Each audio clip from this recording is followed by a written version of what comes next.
क्योंकि इस शरीर से मुझे भोलेनाथ नहीं अपनाएंगे, तो इसलिए तो यहां कहा जा रहा है होई है सोही जो राम रची राखा। क्योंकि राम जी चाहते ही यही है कि सती जी वहां जाए, सती जी का ये देह छूटे, सती जी पार्वती बने, तभी शंकर जी ने अपनाएंगे। तो कहीं मर्तबा महादेव जी ने सती जी को मना किया, सती जी नहीं माने। यहां तक हमारे भोले बाबा जो बनावटी समाधि के अंदर भी चले गए। सती जी ने कहा अच्छा तो मैं जा रही हूं, तो कोई जवाब नहीं देते थे। सती जी ने कहा अच्छा तो मैं चली, तो देखते थे आंखें कैसे खोल कर गई कि नहीं गई। इस तरह सती जी का मन अंदर बाहर और बाहर अंदर हो रहा था। अब हुआ ये, सती जी उतर गई नीचे। शिव जी ने अपने गणों को कहा कि जाओ आपकी मैया के संग उस बेरी यज्ञ के अंदर जाओ। नंदीश्वर ने कहा मैया, अन्य भी शिव जी के गण थे, उन्होंने कहा मैया हम भी आपके संग चले। बोले चले, चलिए। अब हुआ क्या, अब हुआ ये कि नंदीश्वर ने कहा मैया हमारे होते हुए आप पैदल पैदल चलोगे, तो बिठा दिया नंदीश्वर। तो नंदी की पीठ पर बैठकर मां देवी सती जा रही है, गाते बजाते हुए भूतगण शंकर जी के गण लेकर जा रहे सती जी को कहां, दक्ष प्रजापति के उस यज्ञ में कंकड़। उस समय हुआ यह कि उस यज्ञ में जो देवताओं की स्त्रियां आई थी वो सती जी से नहीं मिली। क्यों नहीं मिली? कि अगर हम सती जी से मिलेंगी तो वैसे ही दक्ष प्रजापति भोलेनाथ को बुरा भला कहते, तो कहीं हमारे वेरी ना बन जाए। दक्ष प्रजापति नहीं मिले, पर मां मिली।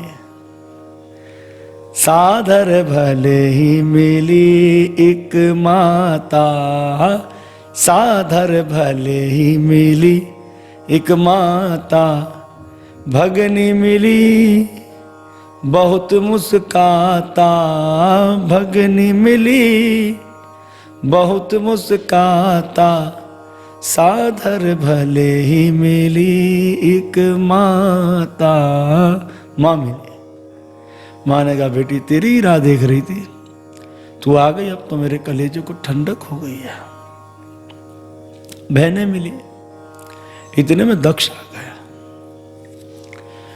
दक्ष ने जब अपनी कन्या सती को देखा तो मुंह फेर लिया। उस वक्त सती को अपशकुन होने लगा। सती की सीधी भुजा, सीधा नेत्र, सीधा अंग फड़कने लगा, मन घबराने लगा, चक्कर से आने लगे। तो सती जी विचार करती है मन ही मन में कि कोई मौका मिले और मैं इस यज्ञशाला से चली जाऊं। क्या शिक्षा लेनी चाहिए इस कथा से? हमें इस कथा से यह भी शिक्षा लेनी चाहिए, अगर कोई पतिव्रता स्त्री है और अगर पति उसे किस चीज पर रोक टोक करे तो उसे वो कार्य नहीं करना चाहिए। वो कार्य उसका काल भी हो सकता है। तो आज सती जी के मन में ये सब बातें आने लगी कि मैंने मेरे महादेव की बात को नहीं माना। क्या कहा था शंकर जी ने? अरे मुझे तो बुरा भला कहा, मुझे और कह देंगे तो हम तो बर्दाश्त कर लेंगे, पर तुम्हारे लिए ठीक नहीं होगा। और वही हुआ, सती जी को बेचैनी होने लगी। अब सती जी विचार करती है कि मौका मिले और मैं यहां से चले जाऊं, पर काल जिस समय आता है लेकर चला जाता है, काल से कोई बच नहीं सकता। अक्सर मैं एक मिसाल देता हूं ना कथा में, कि एक समय देवताओं की सभा थी। सब देवता अपने वाहन पर आ रहे थे। तो कोई गणेश जी चूहे पर आए, दुर्गा देवी शहर के ऊपर आई, तो सब अपने वाहन पर आ रहे थे। उस समय धर्मराज जी भी आ गए भैंसे पर। उस समय एक नन्हा सा कबूतर दरवाजे पर खड़ा था। साहब देवताओं को देख देख कर बड़ा आनंदित हो रहा था। अरे अरे ये देवता आ गए, अरे ये देवता आ गए। इतने में धर्मराज जी जब आए तो यमराज जी ने जब उस कबूतर पे दृष्टि डाली, हंसे, कबूतर की तो धड़कन ही तेज हो गई। इतने में भगवान भी आ गए, तो भगवान भी अंदर दाखिल हो गए। अब गरुड़ जी चारों तरफ निगाह मार रहे थे। गरुड़ जी की दृष्टि किस पर पड़ गई? वो नन्हे से कबूतर पर पड़ गई। गरुड़ जी ने कहा, है तो हमारी जाति का, जरा पता तो करे, इतना घबराया हुआ क्यों है। गरुड़ जी उस कबूतर के पास गए और कहा, भैया सब कुशल मंगल तो है, आपका मुख थोड़ा उदास है। कबूतर ने कहा, महाराज अब मैं आपसे क्या कहूं, मैं तो देवताओं के दर्शन के अंदर आनंद ले रहा था, पर हुआ क्या, धर्मराज जी आ गए और धर्मराज जी हमको देखकर हंस गए। उनकी हंसी में रास्ता तब से हमारी तबीयत खराब हो गई। तो गरुड़ जी ने कहा, चिंता क्यों करते और हम तुम्हारी रक्षा करेंगे। तो गरुड़ जी ने क्या किया, अपनी पीठ पर बिठाया, हजारों किलोमीटर दूरी पर उस कबूतर को एक गुफा में छोड़ दिया। और गरुड़ जी आगे कि तेज गति से चलते गरुड़ जी। यहां जब सभा पूरी हुई तो धर्मराज जी आए। सभा से बाहर आने के बाद धर्मराज जी चारों तरफ देख रहे थे कि वो कबूतर कहां चला गया। धर्मराज ने कहा, गरुड़ वो कबूतर कहां चला गया। गरुड़ जी ने कहा, बात सुनो, मुझे कबूतर ने सब कुछ बता दिया। आप पहले ये बताएं कि आप उस कबूतर को देखकर हंसे क्यों। अरे धर्मराज जी ने कहा, वो तो सब छोड़ो, पर वो गया कहां। बोले, मैंने अपनी पीठ पर बिठाकर हजारों किलोमीटर दूर उसे एक गुफा में छोड़ दिया। धर्मराज जी हंसे, बोले, वाह, काल के मुंह में छोड़कर आ गए उसे। गरुड़ जी ने क्या बोला, क्या कहा आपने। अरे तुम उसको काल के मुंह में छोड़कर आ गए। बोले, वो कैसे। बोले, गरुड़, जब मैं यहां प्रवेश कर रहा था सभा में, मेरी कबूतर पर दृष्टि पड़ी, मैंने कबूतर का भविष्य पढ़ लिया। ये लिखा था उसके भविष्य में कि अब से थोड़ी देर बाद ये हजारों किलोमीटर दूर जाएगा और ये मर जाएगा। तो मुझे हंसी इस बात की आई कि गरुड़ के विधाता की बात आज झूठ हो जाएगी। अरे हजारों मीटर तो क्या, कबूतर थोड़ी सी दूर भी नहीं उड़ सकता, इतने हजारों किलोमीटर, इतना रास्ता तय कर ही नहीं सकता है कबूतर। तो आज हमने कहा कि विधाता की बात झूठ हो जाएगी कि कबूतर एक दिन तो क्या, पूरी जिंदगी में इतना किलोमीटर दूर नहीं उड़ सकता। और मुझे क्या पता था कि उसकी मृत्यु मेरी हंसी में ही थी। मैं उसे हंसा, उसने तुमसे कहा और तुमने उसको काल के मुख में डाल दिया। अरे गरुड़ जी तो घबरा गए। अब गरुड़ जी तेज गति से गए। अब जाते हो गुफा, अरे यहाँ थी गुफा, देखा गुफा नहीं थी, अजगर ही मुंह फाड़ कर बैठा था। तो गरुड़ जी जल्दी में अजगर के मुंह में ही कबूतर को डालकर आ गए और इस तरह से कबूतर की लीला समाप्त हो गई। काल बड़ा विचित्र है, जहां आता और काल लेकर चला जाता है, इसलिए काल के आगे किसी की नहीं गले दाल, उसको कहते हैं काल। अब महाराज हुआ ये कि सती मैया अपने मन को तसल्ली देने के लिए यज्ञशाला में चली गई। उस समय यज्ञशाला में भृगु ऋषि क्या कर रहे थे, यज्ञ कर रहे थे। इंद्राय स्वाहा, बृहस्पति स्वाहा, सबके नाम की आहुति दी जा रही थी, पर शिवाय नमः स्वाहा की आहुति नहीं दी जा रही थी। उस समय सती जी ने भृगु जी को कह दिया कि हे ऋषिवर, आप सब देवों की आहुति दे रहे हैं, पर हमारे प्रभु महादेव की आहुति क्यों नहीं दे रहे।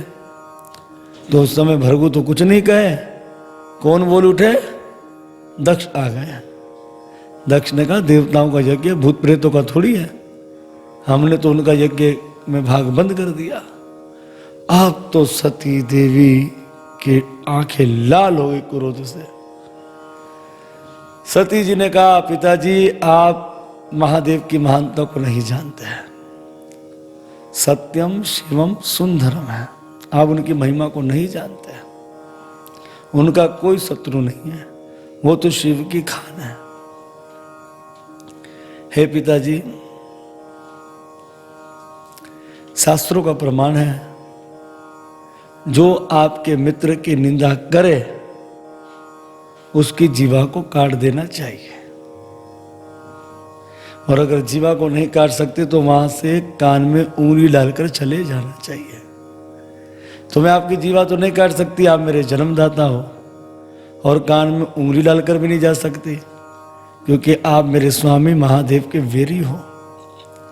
जब मैं अपने महादेव के पास जाऊंगी और मुझे कहेंगे दक्ष कुमारी, यानी कि आपके नाम से पुकारेंगे, अरे मुझे तो गाली लगेगी कि मैं एक शिवद्रोही की बेटी हूं। इसलिए पिताजी, शरीर मुझे आपके द्वारा प्राप्त हुआ और आपके दिए हुए इस शरीर का मैं त्याग करती हूं। उस समय सती महारानी ध्यान आसन में बैठ गई और योगा अग्नि को प्रकट कर दिया, क्योंकि अग्नि हमारे अंदर होती है, तो ध्यान द्वारा योगा अग्नि को प्रकट कर दिया। उस समय जो शिवगण थे उस यज्ञ को नष्ट करना चाहते थे, तो भृगु ऋषि ने खूब मंत्रों का उच्चारण किया और अग्नि से दूतों को पैदा कर दिया, और उन दूतों ने क्या कहा, क्या किया, शिवगणों को मारना आरंभ कर दिया। ये देव ऋषि नारद जी को ठीक नहीं लगा। एक तो भोलेनाथ बाबा की प्रिय पत्नी सती ने अपने शरीर का त्याग कर दिया और उनके गणों का उनके गणों का जो है अपमान हुआ गणों का। तो शंकर जी के पास कैलाश चले गए देव ऋषि नारद जी। उस समय शंकर जी बरगद के पेड़ के नीचे बैठे थे, बड़ी शांत मुद्रा में बैठे थे और सुंदर कथा को कह रहे थे। तो हमारे भोले बाबा कौन है, वक्ता भी है और श्रोता भी है। तो अच्छा वक्ता कब बनेगा कोई, जो अच्छा श्रोता बनेगा। जो कथा ठीक कह रहा है तो समझ जाना इससे सुना बहुत होगा, और जो जितना अच्छा सुनेगा उतना अच्छा सुना सकता है। तो शंकर जी कौन है, सुनते भी है और सुनाते भी है। तो हुआ ये, देव ऋषि नारद जी आए, शंकर जी खड़े हो गए आसन से। प्रभु कैसे आना हुआ? तो देव ऋषि नारद जी ने कहा, प्रभु आपकी प्रिय पत्नी सती जी ने अपने शरीर का त्याग कर दिया उस वेरी यज्ञ के अंदर, और आपके गणों को पीटा गया है। ये कहकर जब देव ऋषि नारद जी चले गए तो उस वक्त शंकर जी ने तांडव करना आरंभ कर दिया। तांडव करते करते भोले बाबा ने अपनी जटा से एक बाल तोड़कर जमीन पर पटक दिया और 100 योजन का दूध पैदा हो गया। दूत ने शंकर जी को नमस्कार किया, प्रभु आज्ञा कीजिए। शंकर जी ने कह दिया भो भद्रम, और नाम पड़ गया। बोलो वीरभद्र महाराज की जय। वीरभद्र जी हुए। अब हुआ ये, शिव जी ने कहा, वीरभद्र उस बैरी यज्ञ के अंदर आपकी मां ने अपने शरीर का त्याग कर दिया, इसलिए तुम उस यज्ञ में जाओ, दक्ष की गर्दन को काटो और शिवाय नमः स्वाहा आहुति दे दो, तुम्हारा कल्याण हो। इस तरह वीरभद्र ने महादेव की क्या की, परिक्रमा करी और उस यज्ञ के अंदर क्या किए, चल दिया। जिन शिवगणों को पीटा गया था, मारा गया था, वो सब दक्ष के यज्ञ से आ रहे थे। उन सब ने जब अपने स्वामी वीरभद्र को देखा तो बड़े प्रसन्न हो गए। कुछ शिवगण काले रंग के थे, कुछ नीले रंग के थे, कुछ पीले रंग के थे और कुछ सुरमई रंग के थे, और सारे नाटे थे, छोटे थे। हमारा हुआ ये कि सब शिवगण जो है वीरभद्र के संग उसी यज्ञ में जा रहे हैं। उस समय उस यज्ञ में धूल उड़ने लगी, तो कुछ लोगों ने कहा कि शायद तूफान आने का समय है, तूफान आने वाला है। तो बोले तूफान का तो कोई समय नहीं लग रहा है, और तरफ तो मौसम ठीक है। तो कुछ लोगों ने कहा हमको तो ऐसा लगता है कि कुछ डाकू जो है डकैती करके जा रहे होंगे। तो कुछ लोगों ने कहा राजा प्रचिन ऋषि का राज्य है, ऐसे प्रतापी राज्य है, उनके राज्य में डाकू हो ही नहीं सकता। तो कुछ लोगों ने कहा शायद गैया जा रही होगी। जब ज़्यादा गैया जाती है तो गैयों के खुर से न बहुत मिट्टी उड़ती है, तो उसकी धूल होगी। बोले नहीं, गैयों का जाने का तो समय नहीं है, क्योंकि इस समय तो सवेरा हो रहा है, संध्या बेला नहीं है। अब कुछ लोगों ने कहा कि दक्ष ने जो शंकर जी के चरणों में अपराध किया, उनकी प्रिय पत्नी ने अपने शरीर का त्याग कर दिया, ये अपशकुन वही लग रहा है। अब वीरभद्र